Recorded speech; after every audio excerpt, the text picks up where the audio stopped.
All right, we have the return of Miller Lite Carb Day coming up on May the 27th out at IMS. Can't wait for it. 2 years without Carb Day, and it's coming back big time. And the lead for the concert is a band that we're getting to know a great deal of, and you're going to know our next guest here, certainly, because he put it all together. It's called Kings of Chaos. It is a rock band that sometimes is the same, sometimes is a little bit different. And Matt Sorum, the drummer, GNR, Velvet Revolver, so many others, including one of the best album tours of all time, Sonic Temple of the Cult. Matt joins us now. Hello, Matt. How you doing, man? Wow, the best tour of all time, Sonic Temple. Dude, let me tell you, that's one of the best rock freaking albums ever, brother. I mean, seriously. Of the decade of the 80s, let's say. I know it was 1989, but that always stands out to me. It's, like Appetite, for example, in the 80s. Yeah. One of those rock albums that you always love.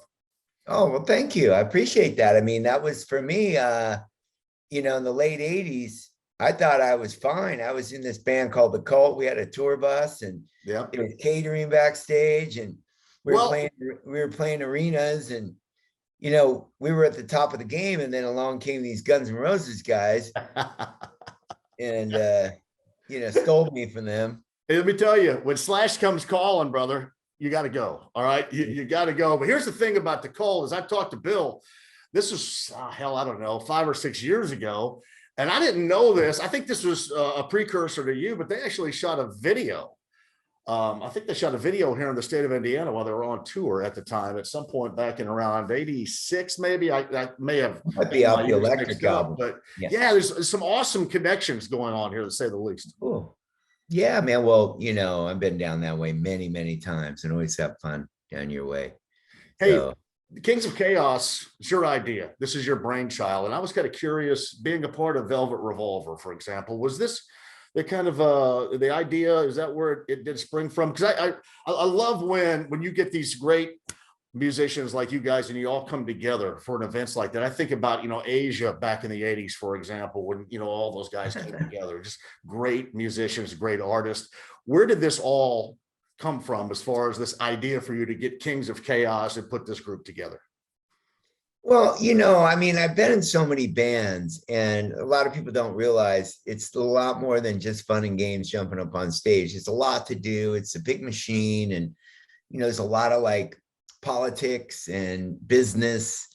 And Kings of Chaos for me was sort of the antithesis of that. It was more of like, let's go back to my roots. Let's just have fun. It doesn't have to be about, making a big deal out of every tour. So we go out there and we just have a good time. Like, basically, it's my bucket list. Like, I've called everybody. I've gotten Steven Tyler. I've gotten Robin Zander, Billy Gibbons. I've had Joe Elliott on stage, Gene Simmons. I just played with Alice Cooper and Billy Idol in Las Vegas for a private show. It was a private thing, but it's my bucket list, man. And I've called Mick Jagger. I got no answer, but I called. I've called Robert Plant, Jeff Beck, and I will someday get those guys on stage, because for me, it's like, why not call? You're going to get one or two answers. It's going to be like, no, or no, and then maybe yes. The greatest call I ever made was I called Keith Richards' manager, Jane Rose. And I'm really good friends with Bernard Fowler. He's been in the Stones for 30 years now, one of the background singers. He goes, I think Keith wants to jam. He's like really bored, and the Stones weren't out playing. And I go, really? Okay, give me his manager's. And so I call her. She says, who is this? And I finally get through because I have to drop some names, right? And she goes, I say, I hear Keith wants to play. And she says, you might have already heard of his band. They're called the Rolling Stones. And she hung up on me. Hey, man, you got through though. You know? Said yes. I mean, who knows? It was that's close. Like Bud Fox getting to Gecko, Matt, right there. Man. That's so, all these guys that come out, I mean, I make the calls. I have a great manager, but we work together, and all my relationships over the years have created this great Rolodex of friends and guys that I love and I admire. Like there's a guy that I'm going to play with at this event, John Waite, who's one of my favorite singers of all time. And I was a huge Babies fan. So I'm a fan, right? And then I've never had a opportunity to play with Jack Blades yet. I had a baby last year, so Kenny Aronoff replaced me in my band, Kings of Chaos, and has been playing with Jack. We did about 3 or 4 shows in and around the pandemic, and so I'm going to get to play with Jack. And I've never played with Lita Ford, and many times with Sebastian Bach. I mean, come on. Back in the day, it was Guns N' Roses and Skip Rope. I mean, that was Skid Row. I think about this. Matt Sorum joins us. He put together Kings of Chaos, May the 27th. That's out of Miller Lite Carb Day at IMS. You had mentioned too that these long lists of folks that if you talk to that have been a part of this project of yours, enjoy it because it's out of the realm of BS of what a lot of the normal music industry and the business is. Have you found that most of these guys feel kind of the same as you do? You're getting away from the BS and you're just having fun doing music again. Well, I take care of all the BS and I don't let them hear about it because typically when you're in a band, everyone's included in the BS. So what I want from my guys is for them to come out, guys and girls, Lita Ford, we had Ann Wilson a couple gigs ago. So Queens of Noise, Queens of Chaos, Kings of Chaos. So I want them to have the best time so they come back again. So I want no drama, whatever they need on the rider, hotel, everything. So everyone's happy. And I think we're all fans of each other's music. So we all want to do our best for each other. So it's almost like it's a little bit of a lift. It's like, hey man, I better play this right because I got the real guy right here, But there's been times where, like, for instance, when I went and played with Alice Cooper, the band sounded so good, Alice turned around and said, "This sounds like the record." I go, "Well, that's the one we learned, like $1 Billion Babies. You don't want to screw that up." You know what I mean? So we go back and it's good for us as musicians to remember where we came from and to keep our chops up, so it's good for us to learn all those great songs and play this music properly. So yeah, you mentioned drama too. I'm assuming in the music business, especially with what you've been involved with, you're probably ready never to have to deal with a lot of that drama ever again. And this just sounds to me well, like I'm a little bit older, and a little bit wiser. But we don't like to deal with the same BS that we dealt with, do we, in the 20s, 30s, do we? I agree with you on that. So I was talking to Sean McNabb yesterday, or I should say the day before yesterday, Sean McNabb, who's been in Quiet Riot and in Dawkins in Great White as well. He's going to be a part of this project out at Miller Lite Carb Day. And we had a lot of, similar, he's from Bloomington, Indiana. I'm from around Bloomington, Indiana. And we talked about that, but this is his debut effort is with you guys at Carb Day. How do you pick and choose, bring folks in? Maybe some don't take part. How does that go down, decision-making as far as who you're going to have on stage with you at a given show? It all depends on what the buyer and the person that's pointing on the show. I learned this from Gene Simmons. Give the people what they want, right? He's like, play the hits. And so when I worked with the promoters over in Indy there, they were like, look, let's do this kind of a thing. And we just started collaborating on what the lineup was going to look like. And I'm I'm a worker, man. I've been a drummer my whole life and somehow I've survived. I own my own house and I have a car that's paid for, so it's like, if I can do that, I'm successful. So as a drummer playing in rock and roll bands, I've learned to navigate a lot of stuff. So my work ethic is like, let's get this done. Let's make everybody happy. And we came up with this lineup and everybody's into it, right? So we're really excited. And next week we're going to go rehearse. I go into LA. I live in Palm Springs now. I'm going to drive in. And Sean came along based on, we were working with James Lomenzo and he ended up going back to Megadeth. Yeah. So James was my bass player. And then there's certain gigs that someone will say, hey, what about Stone Temple Pilots? So when I play with Alice Cooper, I have the DeLeo brothers from Stone Temple Pilots. I've used Billy Duffy from the Cult, my old bandmate. But now I go, Billy, this is my band. I'm your boss. No, it's not like that. And Steve Stevens is on our, thing all the time. But this particular lineup, Warren DeMartini, in my opinion, one of the great guitarists from that particular era, fits perfectly for this lineup, right? So, and Gilby Clarke from my band, Gilby, and these guys, 2 months ago, I put the set list together and this is what we're playing. And Warren's like, okay, I'm working on it. And he's been playing along to the music because there's a bunch of stuff he hasn't played before. So it's good exercise. And then we're going to go in and play together, get it tight, jump up on stage with the singers and get it done, So I'm really excited. So Matt Sorum created Kings of Chaos, the former drummer of Guns N' Roses, the Cult, Velvet Revolver. We've been talking about that. It's funny. I hosted an afternoon sports show here in Indianapolis, 3 until 6, Monday through Friday. And I found this out a long time ago.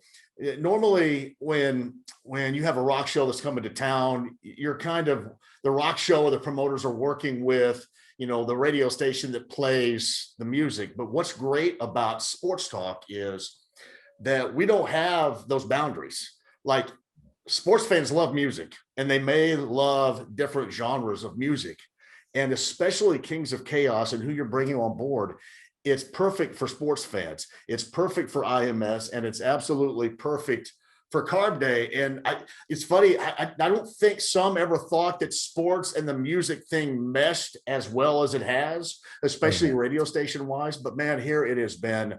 Well, I mean, they love you guys, man. They really do. I remember when I did the song "You Could Be Mine," right? Yeah. And it had that big opening drum fill, and I was like, cool and everything, but I was like, oh, that's a good song. Thank you. It was on the Terminator. But you know what did it for me? I turned on Sunday Night Football highlights, and the guy I can't remember who it was, not Tom Brady, but it's before Tom, but guy's going for a long bomb, and then on Sunday Football highlights, I was like, yeah, right. So I'm like, I've arrived. I'm on Sunday Football highlights. That is one of the best drum lead ups. And I love the song "You Could Be Mine" because it's got such a lengthy ramp. And it to me, it was perfect for that song. It will fire you up to do anything. If you're lifting weight, if you're working out, if you're mowing the yard, you have to be fired up by that song, and especially the start with your drums. Thank you. Well, if you know from sports anthems, right? Okay. "We Will Rock You," Queen, "Paradise City," "Welcome to the Jungle." I mean, I remember the Kings, they were like, Luke Robitaille was like, before I go out on the ice every day, I listen to the Jungle, man. I listen to the Jungle. I got my headphones and I get pumped for the game, right? And there's so many athletes that I meet the same way. They'll say, look, I need to get my adrenaline up. So I'm listening to a certain kind of music. Some guys listen to metal. Some guys listen to like rap. But whatever it is, there's always music interspersed with sports, right? Yes. And there was a time between the Cult and Guns N' Roses when I was doing soundtrack work, doing movies and film. And I did a ton of stuff for the X Games for ESPN. Yeah. Right? And I did a ton of music. And I was so keyed in to what was happening in the sports world with the music as an emotional sort of lift. Yeah. There's like a skateboarder in X Games going like, it's like, okay, this is going to be high energy. And that was a lot of fun, and meshing the two, like the mashup of sports and the energy of that. So I get it. You're trying to find you mentioned the energy. You're trying to find that energy, and that has to be incredibly gratifying when like "You Could Be Mine," when you found that, and really it can't get any better than that when you got it and you hit it. Well, like I just did Billy Gibbons' new record, came out last summer, right? And talk about cars, right? Yeah. Every video we made had a killer car in it. We had an El Camino, hot rod. Yeah. And I got a new song that I'm working on. It's like, this is a car song. This is about cars, and like, I mean, come on, I don't drive 55. And then there's a great Queen song, I'm in love with my car. I mean, car songs have been throughout history as well. And driving music, we call it driving rock and roll. Like Right. when you put on rock and roll and you're in your car and you're in a certain mood, you're like, I'm driving, like, and you put on Van Halen, Hot for Teacher, or like Running with the Devil or whatever it is. And it's just like, makes your whole driving experience so much cooler, right? Or you're driving up Coast Highway and you're in your convertible and you turn on, I don't know, something chill, like, I don't know, Joni Mitchell, right? Exactly. You're like, oh yeah. So sometimes you need it. Sometimes you need that. Like Brownstone, Mr. Brownstone does that for me. As far as getting in the car and you want to crank something up, man, that's, that kind of gets you fired up. Yeah, you're right. I mean, you kind of, it's a soundtrack. It's a soundtrack of when you're driving, especially when you're going to kind of amp it up a little bit. You want a little bit of energy out of what you're doing. You're on your way to somewhere or whatever. That's what you're looking for. Nice. Right? So I'm excited. Like, I've done, I did Long Beach Grand Prix with the late Chester Bennington, Billy Idol. And I was near the race, but I've never done that. I've never done the Indy. So what year was that, Matt? The Long Beach race? I got to say it was 2015 or I think I remember when that was out there. Did you get close to the Indy cars while at Long Beach at all? Did you get in one at all? No, they wanted to put me in one of those celebrity Toyota things. I'm like, no, I want the real thing. Yeah. Well, on Saturday, I'm doing the flag though. You know that for the trials, and then I'm going to get in a 2-seater, go around the track. Well, that's awesome. The 2-seater. Come out and see me wave the flag. I want to see you get in the 2-seater with Mario Andretti, man. It is a signature life moment for you, brother. If I could just meet Mario Andretti, that would be like legendary. That's so cool.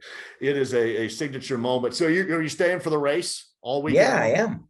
Man, well, see, I knew Sean said he was too, and we got to come and hang out at some. I'm doing a pre-race show on Sunday morning in Pagoda Plaza out there, man. Okay. You guys got to come and hang out with us for a little bit and talk some racing. It is an event.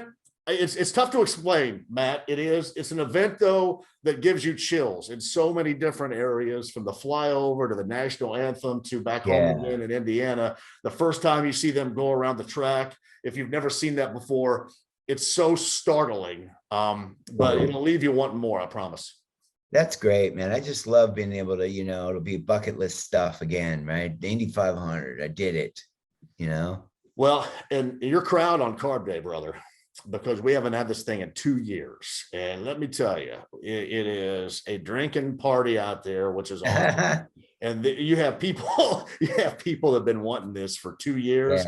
Yeah. How's the weather? Incredible. The weather's been great. I mean, today it's a little rainy, but it's been mid-upper 80s. It's going to be mid-upper 80s tomorrow. I don't know if I long-term it yet to see what it's going to be like on Carb Day Friday or that weekend. But nice weather. Yeah, it's been great so far, but you'll love it. I mean, this crowd will love you guys.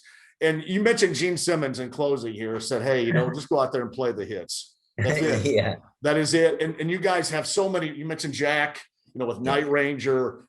You mentioned, John has so many with the babies. You got Bad English. He's got his own stuff as well. Yeah. Lita, obviously. I don't know if you do any runaways with Lita, but just kind of wondering here a little bit. What I ask? I want to play what I want to play. We're doing that. Because, I was involved with Cherie Curry as well. Yeah.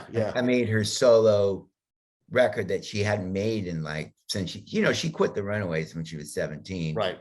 And then she became a chainsaw artist, and I talked her into playing again, and we did this album. She still got the voice and she still looks great. And we ended up going out and opening for Joan Jett. And I was a real fan of hers from the beginning. And so, I have that bit of an insight on the Runaways vibe. And so we're going to do that with Lita. Yeah. Well, it's going to be great. And I've had Jack on a couple of different times on my show, and there's no better dude out there in the world. Yeah, he's a good dude.